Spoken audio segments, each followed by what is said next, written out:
Pinaka nagustuhan ko dito sa Quiapo yung cheesy corn ni Marie Corn po. Tapos yung Hungarian cheese dog rin po ni Neneng din po. Ang pinupuntahan po namin dito is yung sa may Sotanghon din po. Masarap po siya lalo pag mainit.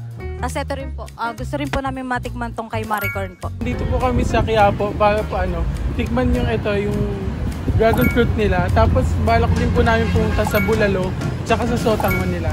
Dinadayo pa po namin dito yung Globe Lumpia House. Our favorite since 1970s. Nagbili po kami kanina ng burger ni Kagawad. Okay naman po, masarap po. Yung favorite food po namin dito sa Quiapo is palabok talaga. Like, hindi siya mawawala pag pumupunta kami ng Quiapo. Palabok. Ito po talaga yung dinadayo namin sa Quiapo. Di talaga kami pwede pupunta ng Quiapo ng wala to.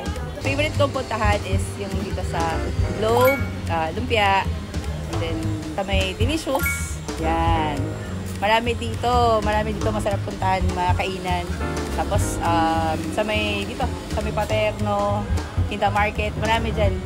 Tapos yung Mr. B. Maybe one of the best dun sa mga foods na na-try namin is the sausage sandwich from Neneng B. Ayun, since although mahaba yung pila, medyo mainit rin, pero it makes the experience worthwhile naman.